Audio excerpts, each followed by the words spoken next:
is a presentation of the iRacing Esports Network.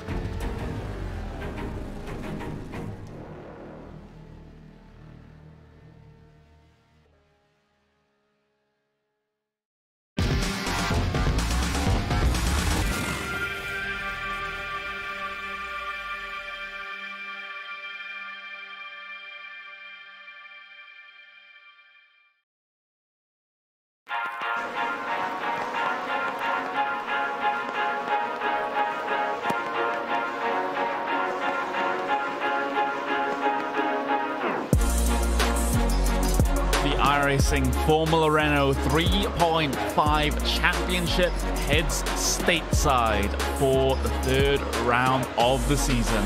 Join us in a couple of moments for round number 3 at Barber Motorsports Park, Alabama. You don't want to miss this one.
And welcome back, ladies and gentlemen, to the start of round number 3 of the iRacing Formula Renault 3.5 Championship.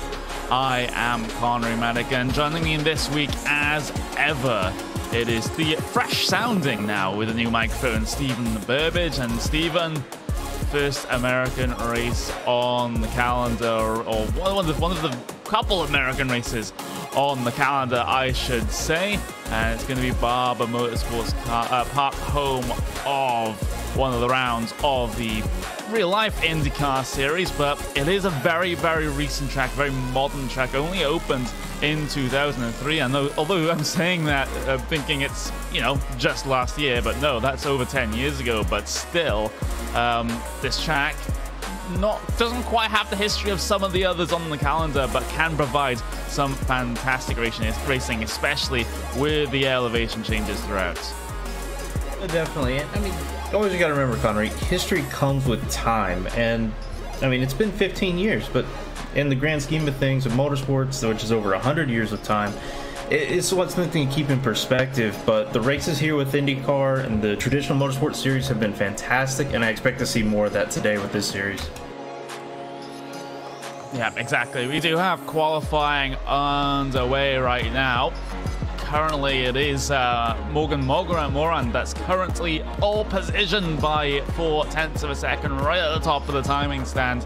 So that is going to be the benchmark to beat for all of your drivers out there, still out there with 2 minutes of qualifying remaining, trying to get their final laps up onto the board. But I don't think this one's going to change anytime soon. The only driver that might potentially be on the lap here before the end of the session will be Moreno Siricia here in the number 9 machine, but he doesn't seem to really be on the best of laps here as he comes down towards turn number 7, turn number 8, and turn number 9 as well. This fast sequence of corners, you're braking, you're turning, and going downhill as the canvas changes as well. Very, very technical section of the racetrack before he launches himself off for turn number 9 up through the S's in the middle of the lap before you head yourself to the final sector. Then another set of S's as you drop down and get back uphill before dropping down again. Fantastic track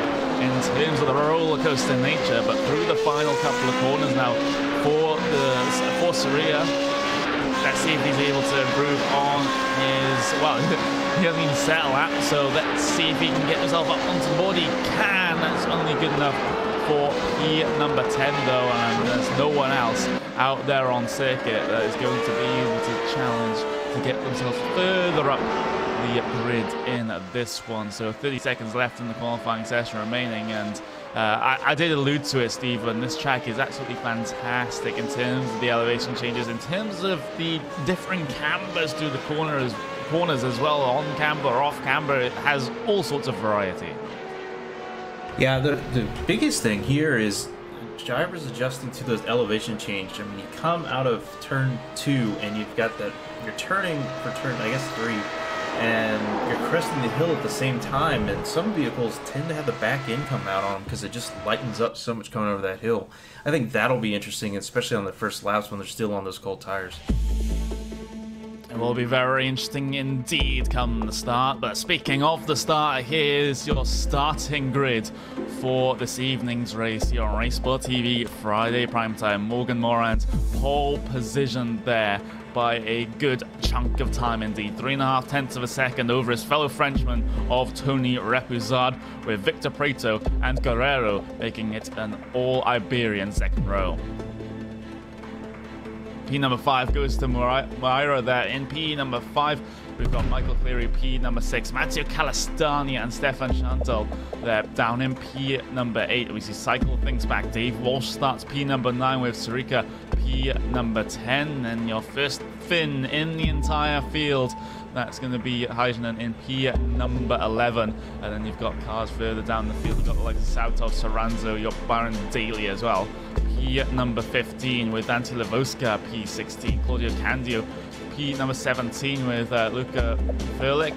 We've got Chris Owen and Albert Gisbert Algueras down in P number 20. Then you got the cars right at the back of the field. Annie Medema, got Joseph Ringrose there as well, with Ivan Sole and Pablo Lambaras Soares, with Scott McIntyre and Andreas Nilsson rounding out your 26 car grid for the race here today.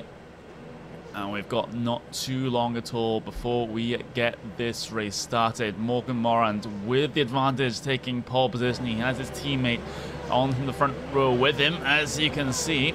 So front row lockout there, but can they hold on their stranglehold at the front of this field? well, we've only got a couple of seconds before we find out here. Victor Prato starting for P3, looking to get a good start down in towards turn number 1, but it isn't the easiest place to overtake.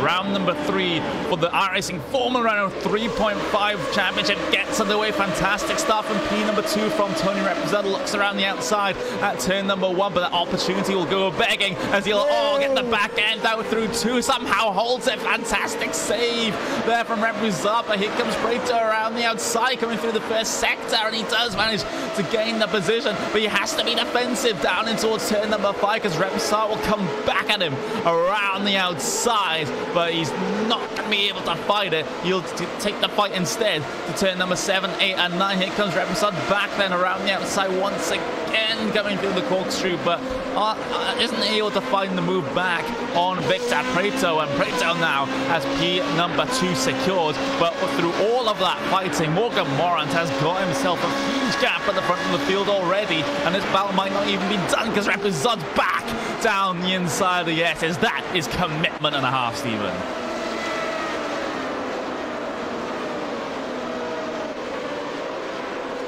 Stephen isn't here. There we go. But we'll get this one back going again. Apologies for that one, everyone. But the thing is, the standings as they hit their way across the line for the end of the first lap. Morgan Moran, P1 with what is going to be Tony Represent somehow hanging on to P2 with Victor Prato, P3, Fernando Guerrero, P4, Matty Calistani gets himself up into P5 from P7 on the grid, but he is being chased by Stefan Chantal now as he'll head his way down the inside at turn number 5, and actually Calistani will lose 2 positions here because Sarika's there as well, so all those positions gained in the early going, so Calistani is starting to become undone. He does have his teammate right behind him in this situation. Saboteur had a little bit of a look into the corkscrew, but Calistani hot over the curves, and that's going to be a slow down penalty you would suspect for the driver of the number 2. He does have to lift out the throttle coming down the back straight, and that's Saboteur through once again. So, and he's going to lose another position here to Ale Pucci there, and the car of Antti Levuska, and the car of Sorans. Oh, there's a little bit of contact between those 2 cars, but I was about to, go on about how Calistani's made up these fantastic early positions, but, because the commentator, I suppose. Curse of the commentator, indeed. But, I mean, talk about curses. That first lap, P4, 5, 6, I mean, that just started a domino, which allowed some drivers really to gain some spots early on. It really has. We have a couple of cars down onto the lane. We've got the 4 of Moreira, we've got the 15 of Medina, and the 11 of what's going to be Scott McIntyre running into issues. Actually, we're riding on board right now with Scott McIntyre on the replay of the race start. This happened a little bit deeper through the field. There was a huge instant coming down through there. We are more focused on the battle right at the front, but the battles behind, well, that wasn't really much of a battle. It's because of battle rolling down the track. We'll have a look down at number 1 once again. It's just a huge amount of confusion coming down into there, and multiple cars spun around, multiple cars facing the wrong way, and that can be the tricky thing about turn number 1 here sometimes, is that it is a single line corner, and it can just result in absolute car parks like we've just seen. But on the live pictures, Matteo Calistani has running himself into a couple of issues once again, actually gets completely rear-ended by Michael Cleary in the number 23, and if we can get a replay of this one, I don't think I can justify this one, as we'll cycle it back once again. Yeah, it was just seemed a little early on to be going in that hard. We'll have a look. Clear it down the inside. Yeah. That's you can't really justify things like that. But here we go, back on to the live pictures then, running on board with Antti Levuska, currently P9 in this situation, trying to chase down the Italian of Ale Pucci. Let's see how he's able to make some inroads here, as we do have another car that's run into issues. That's Joseph Ringrose, was P12, dropping rapidly down the field because he spun himself at turn number 5.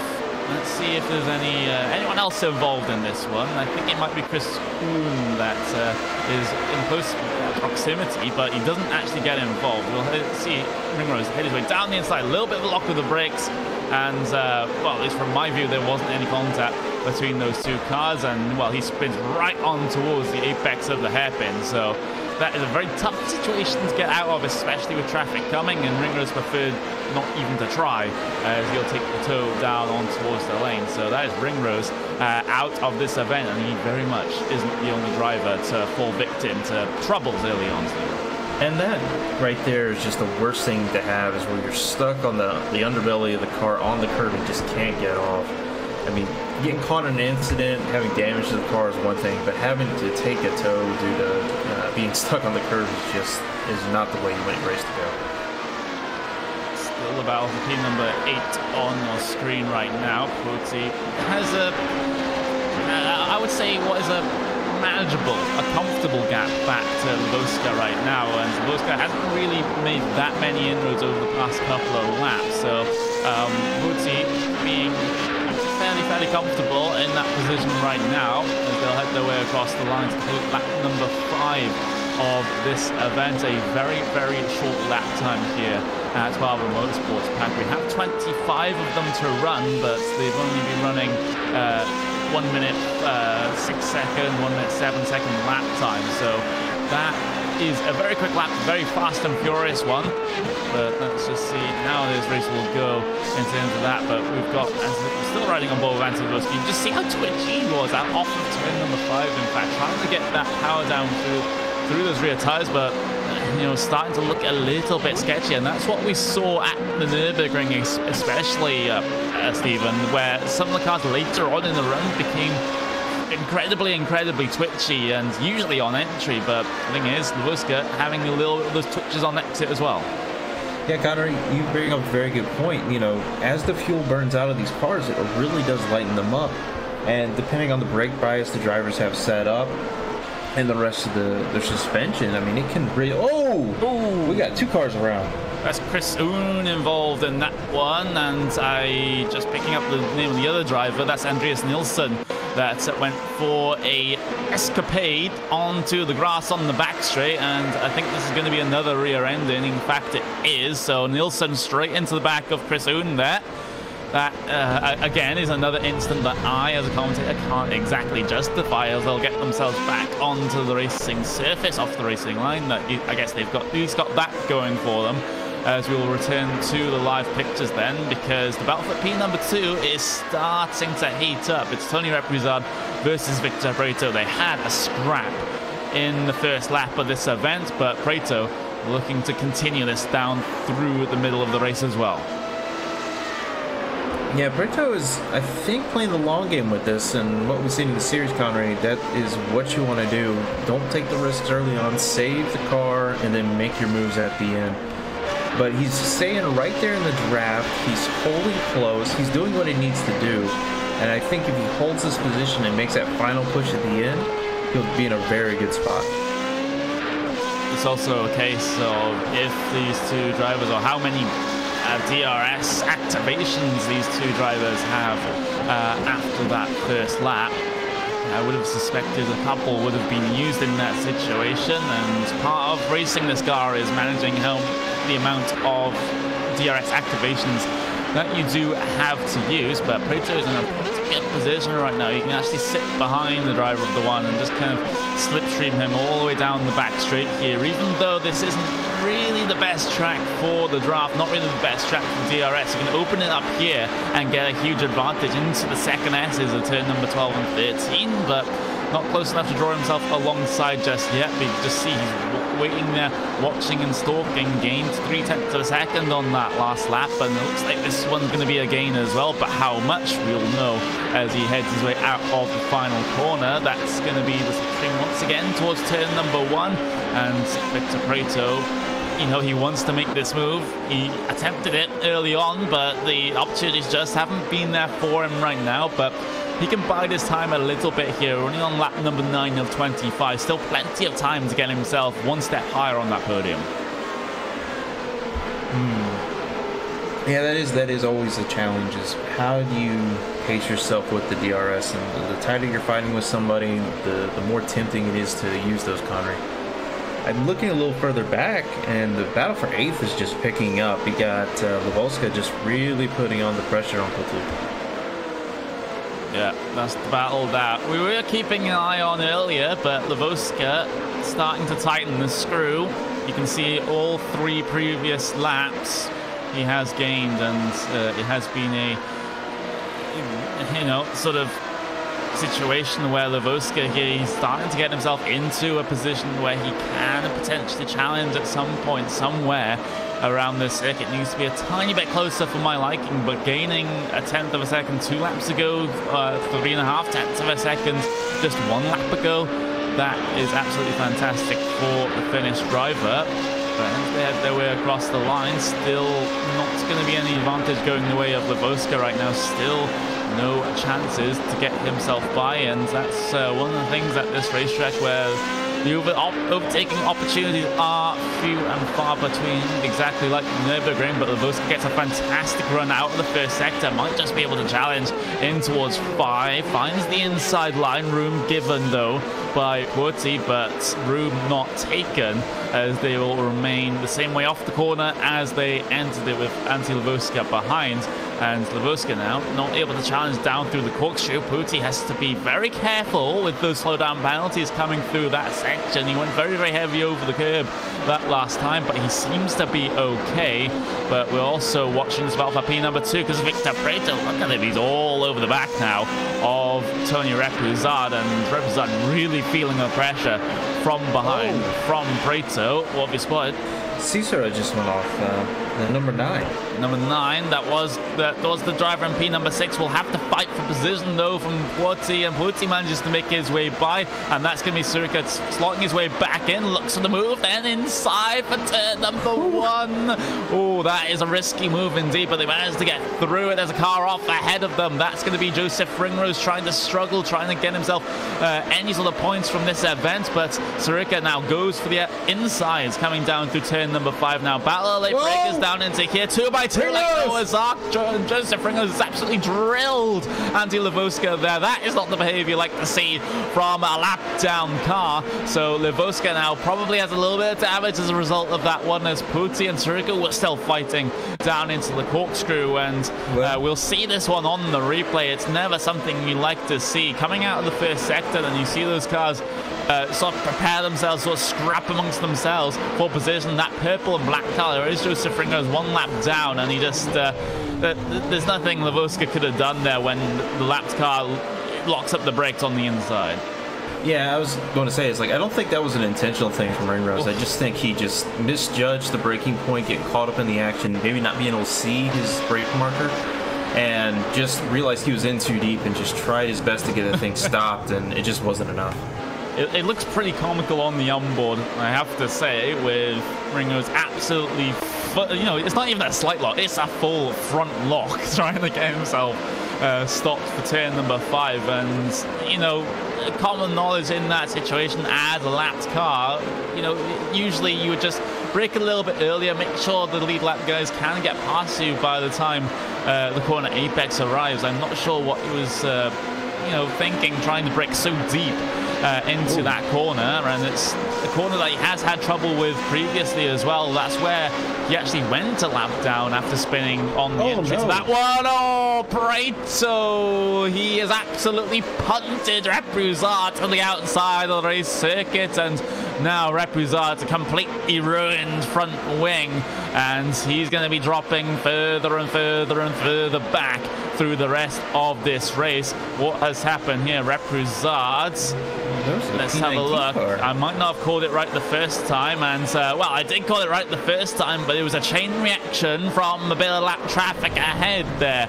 That's going to be Ivan Sol right in the middle of the race circuit. Nowhere for Repouzade to really go, and I think Repouzade was expecting the car more to take a line towards that left-hand side there. Instead, Ivan Sol kept tight on the corner, and as a result, Repouzade no time to react, straight into the back, and also Victor Preto, concertina effect, and Repouzade now, that is huge in terms of the fight for the podium positions in this race, and it's once again involving lapped traffic. So that is certainly a concern if you're one of these top running guys now.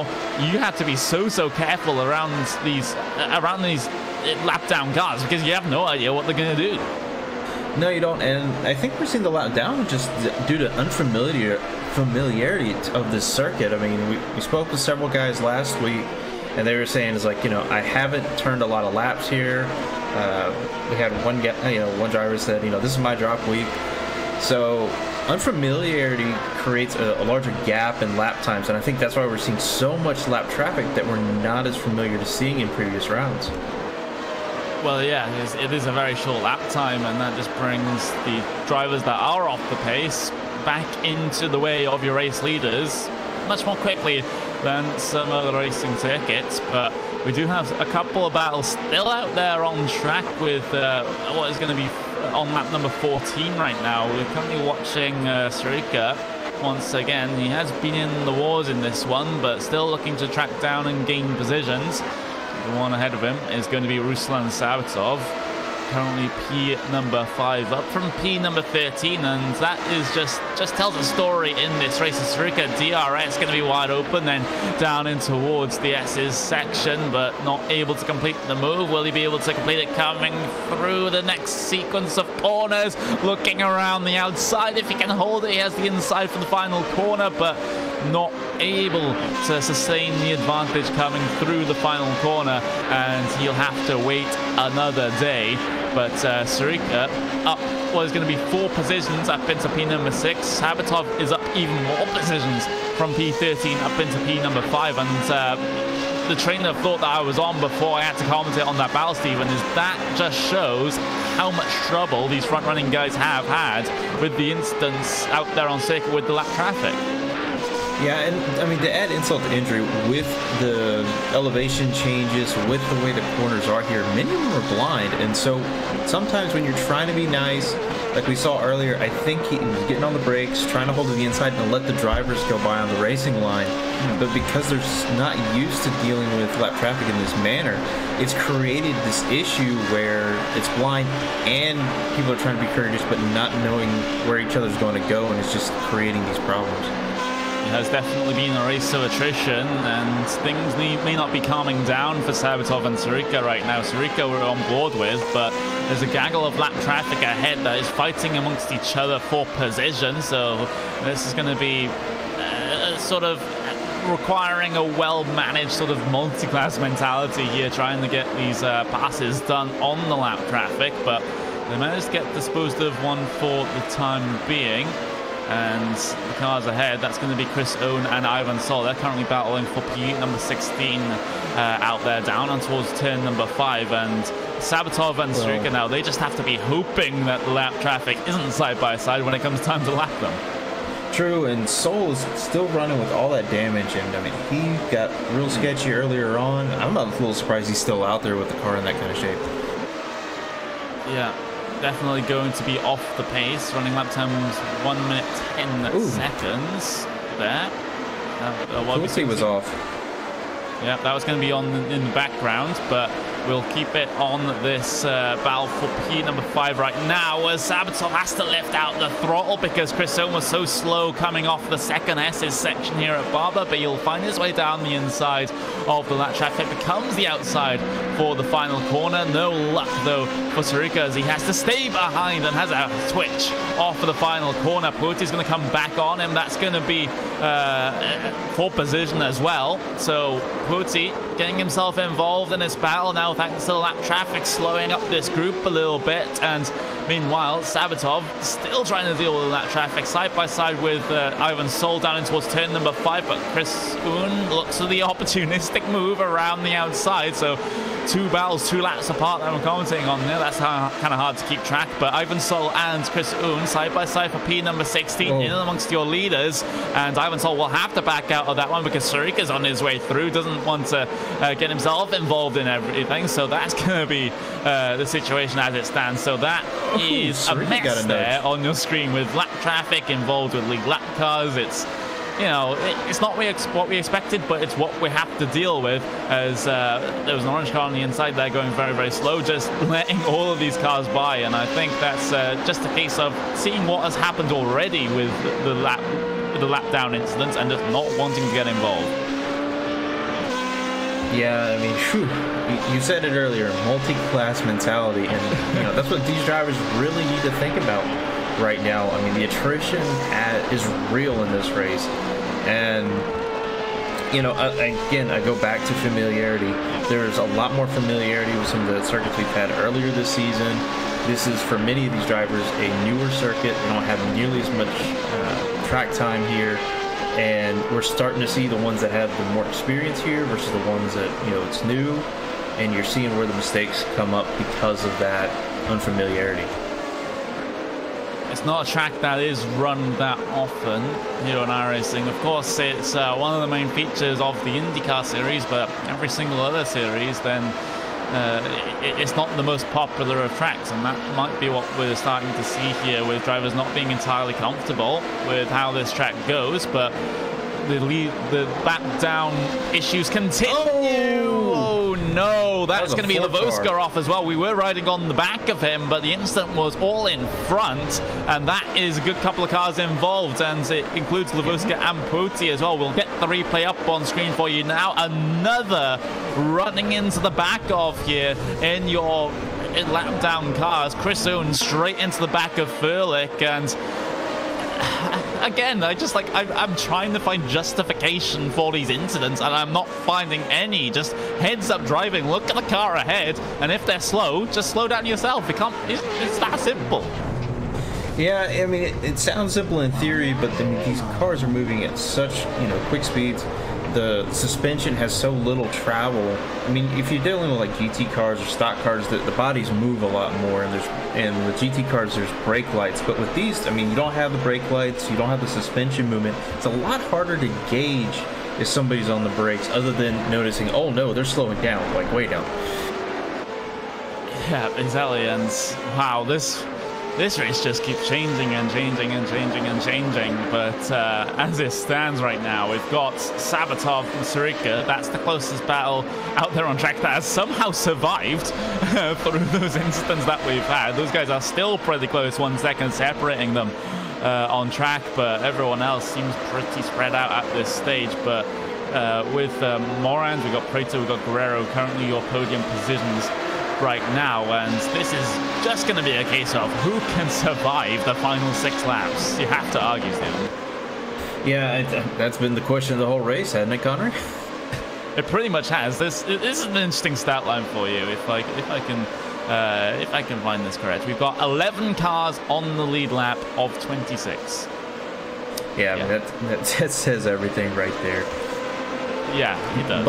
But despite all the attrition, all the difficulties drivers have been running into, I mean, the battles have been just phenomenal. I mean, I hope this circuit stays on the calendar more often, because as drivers get more and more familiar with the circuit, we're just going to see it get better and better. Hopefully we'll see it get better and better, but this isn't exactly the showcase that people want to see from the iRacing Formula Renault 3.5 series. But we've already gone through some reason for that, not the best of tracks, and you know, because of that, going to be a lower strength of field, and some drivers that aren't used to being on broadcast, aren't used to the level of competition, getting themselves involved getting themselves involved in this, and perhaps not knowing what to do. But you can see there on the positions change graphic, a lot of cars having many issues. You got Calistani down 15, Michael Cleary down 17, Moreira down 19, and it's just been a mess right at the back of the field. But we've got 5 laps to go here, still decent amount of racing to go, as we have had a pass. That's going to be for P number 10. Poti lost the position to Falqueras. Falqueras, huge amount faster on the last lap, and it was Poti going about 6 seconds off the pace there, so that is not exactly what you want to see. as Purty has run into a couple of issues, and he has run into a couple of issues over the past 3 laps since he's been off the pace on lap number 18, 19, 20. He does have damage to that car. You can see the, well, at least I can see right now, front wing is completely destroyed on that number 12 machine, so Falgaris, easy move down the inside there into the first sector, but right now with about 4 laps remaining, once Morgan Morand heads his way, well, about 3 laps remaining, excuse me, once Morand heads his way across the line, this is now going to be who can get to the end in the cleanest fashion possible. All the battles have spread out more than a second up and down the field, so the issue for Morand right now, he's got a 6.8 second gap over Victor Preto. A good chunk of that came in the first couple of laps as Preto was trying to battle and have a scrap with the number 2 driver of Tony Repousade, but Repousade instant with the lap traffic. I think you can just say that about every single instant so far in this race. Unfortunately, has brought him down through the field, but Preto, he'll be very happy with a P number 2 after starting P number 3 in this one, but just, you know, we're getting to the point in the race now. We've got 3 laps to go where we start to summarize what we've seen, and we've talked a lot about it, and it's a race of attrition. It's, for some of the lead lap guys, you basically have to run it, like I said before, in a sort of multi-gas mindset with the lap traffic, with how it constantly comes up on you. But I think what we've seen today is open wheel drivers not being able to deal with lap situations easily. Yeah, I definitely think that's one thing.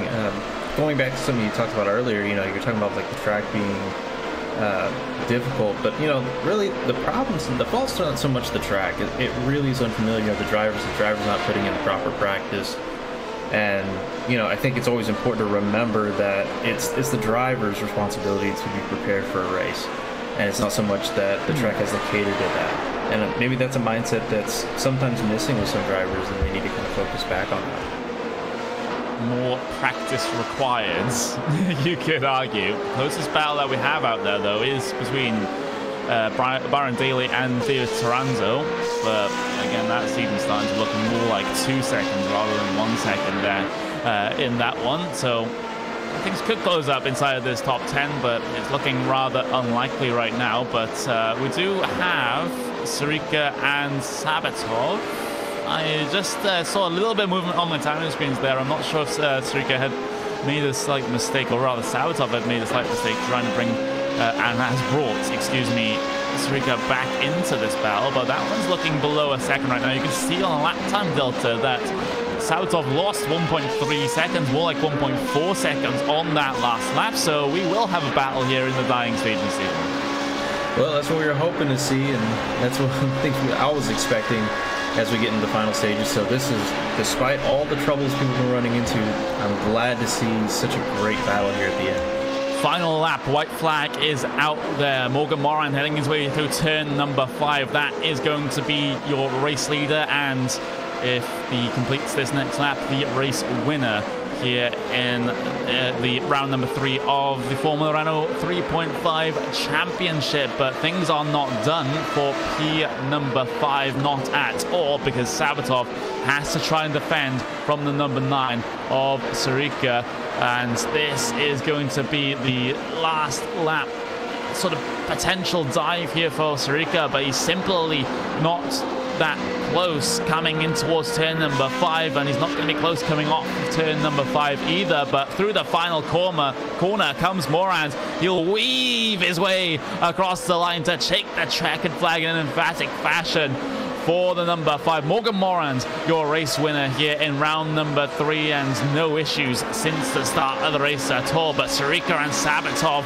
they're on the back straight. Here comes Sarika, looking right, looking potentially left down in towards the S's, but he can't find the move. He can't find the move. That's a fantastic launch around the outside at 13 through 14 and 15. Sarika looking for the inside, coming through towards the final corner, but not able to find it. He'll have to try and get any sort of traction off the final corner, but that's not long enough of a straight to bring himself alongside. Sarika has to settle for P number 6, and Sabatov holding on there in the last lap to P number 5. Wow, that all of a sudden got rather spicy, Stephen.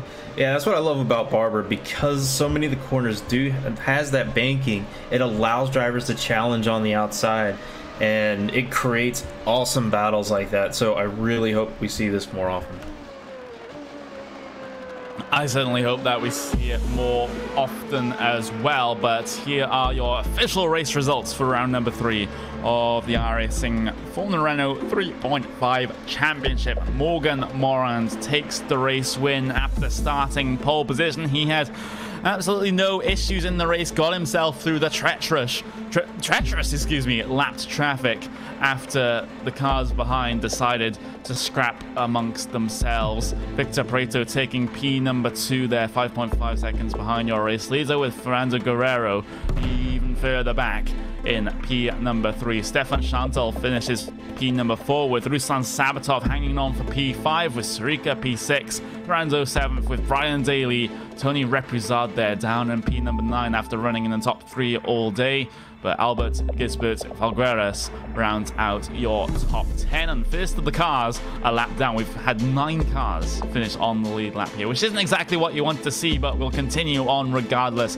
Ali Poti, P number 11. Dave Walsh, P number 12. Andreas Nilsson, Chris Owen, and Claudio Candio bring things down to P15. Ivan Sol, Luca Ferlick, Joseph Ringrose, Joni Kajanen and Antti Levuska bring things down to P number 20. And then you've got cars that have retired in this race. We've got Suarez, we've got Matthew Calistani, Michael Cleary, we've got Moira, we've got Medema and Scott McIntyre there right at the back of the field, rounding out your 26 finishing results. So join us in a couple of minutes here on RaceSpotTV, Friday primetime on the iRacing Esports Network. We'll get the post-race show going in just a couple of moments' time. Don't go away.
Ladies and gentlemen, welcome back to the post-race show here on RaceSpotTV Friday primetime. And what an interesting, and I guess interesting is the word, race that we've had this evening. You can see up on your screen your top 10 standings, 9 cars on the leading lap. Just tells a story of trials and tribulations for both lead lap cars and lap down cars as well. But we do have a couple of drivers to get ourselves a couple of words with here.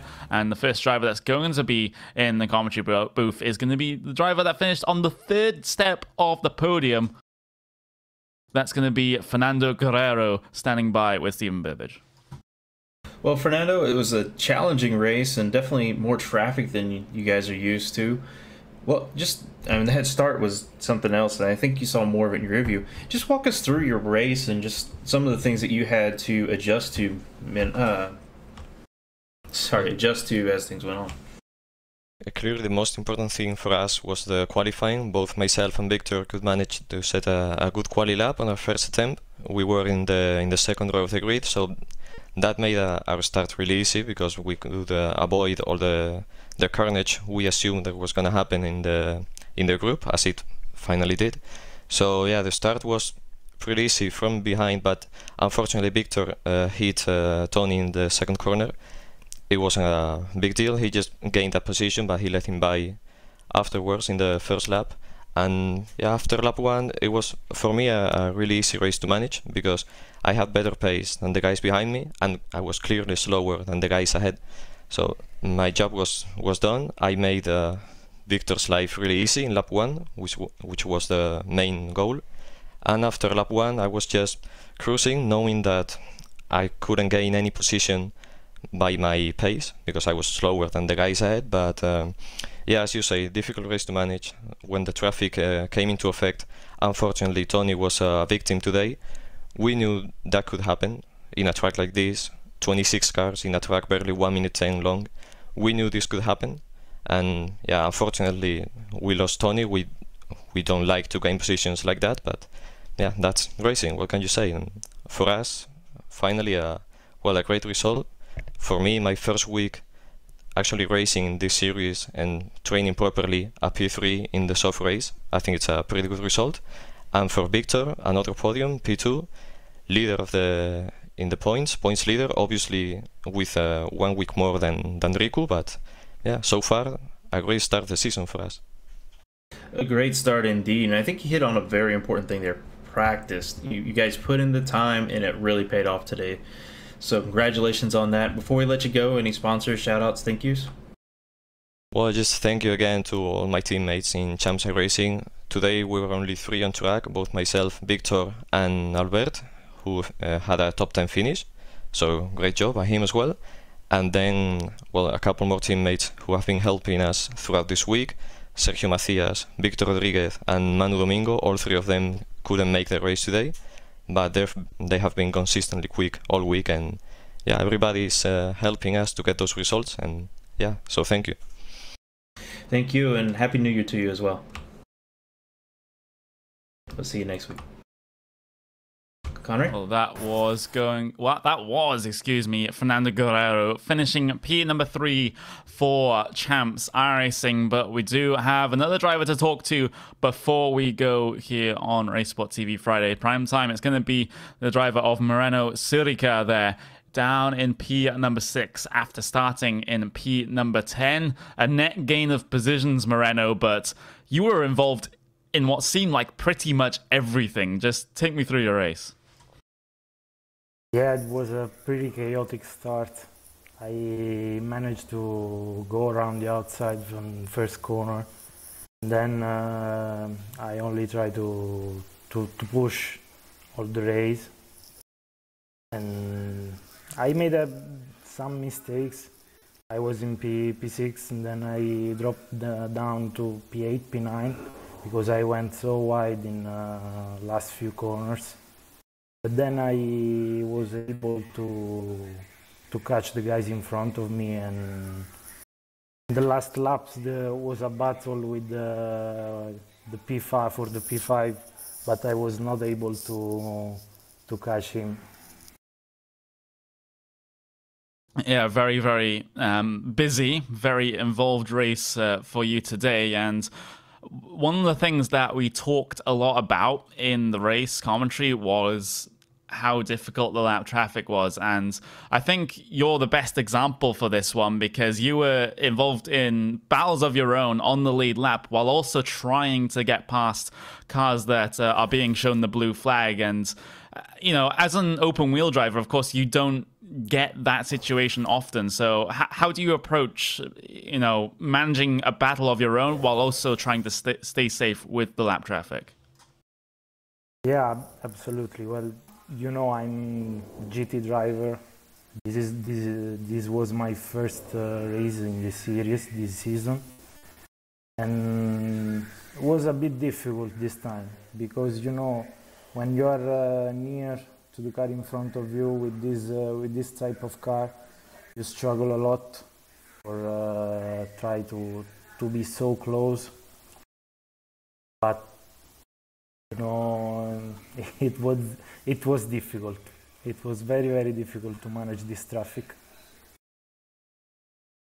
I think that's a phrase that does sum up this entire race, to be completely honest. But late on in the race, on the final lap, you did have a opportunity to get yourself inside of the top 5, and I think the battle with Ruslan Sabatov was just a situation of you wanting basically one more lap to try and get that move done. Yeah, absolutely. I was a bit faster than him. I try everything to catch. I go around the outside in the last corners, but there was no opportunity. He defends so well. Yeah, he really did, and hung on to P number 5. But is there anyone you want to thank before we go here, Moreno? Yeah, I want to say thanks to my team, Manzo Racing Team, and all our sponsors that give us the material for race this night. There we go. That's Moreno Surica finishing in P number 6 here for round number 3 of the iRacing Formula Renault 3.5 Championship. And unfortunately, that is all that we have time for here on RaceSpotTV Friday Primetime. Thank you very much for joining us for this one. And round number 4 is exactly in 1 week's time. I've been Connery Maddock. Joining me in the commentary booth has been Stephen Burbage, with Hugo Luis on the cameras as well. And our TV camera pack provided by Esteban Ballo, overly designed Andreas Werner, and Simon Grossman, the technical boffin that makes a TVO there, with live timing by Nick Bisson. Join us next week for more Formula Renault 3.5 action.